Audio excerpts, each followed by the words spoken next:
The divide between environment and economy is a familiar one. In sustainability models, economy is constrained by environmental limits in what is described as a false dichotomy.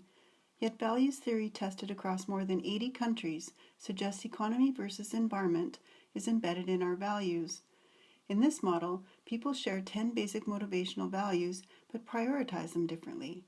Values closer to one another are compatible, while those opposite are in conflict.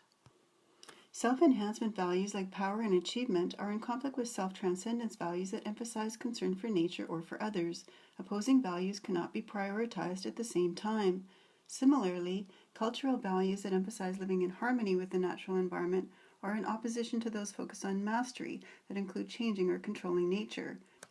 Close to harmony is egalitarianism, which predicts greater political activism, opposite hierarchy values where activism is perceived to violate social order.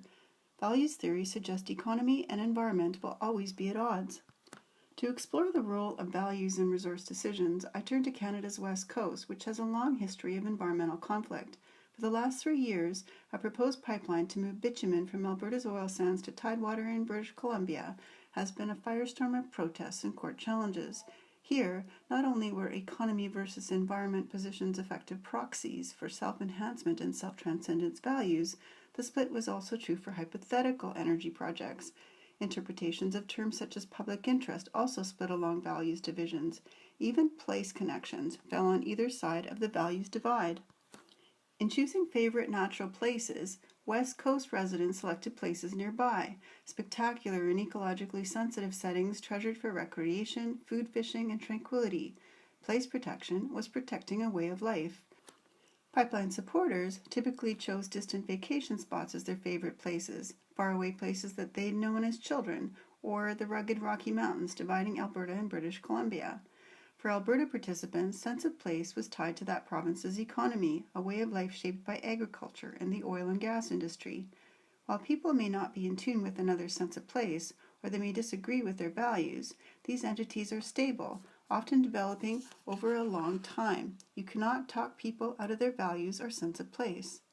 Furthermore, these natural divisions deepen by media effects, such as personalization algorithms that precipitate filter bubbles, social media that create echo chambers, and left or right-leaning media frames that often promote 100% positions.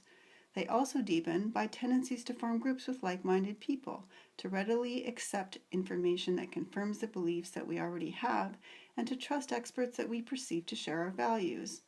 Yet conflicting values are not barriers to environmental protection, but assets.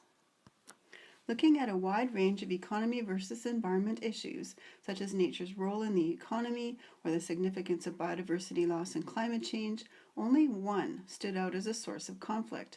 Most pipeline opponents believed the transition from fossil fuels to renewable energy was within reach, while supporters felt it would take a long time.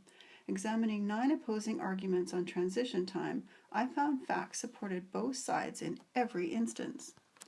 A full range of values offers a suite of lenses and approaches with which to view today's complex problems. Just like biodiversity confers resilience to ecosystems, values diversity brings innovation and deep thinking to decision-making for the economy and the environment. Thank you. Tack så mycket.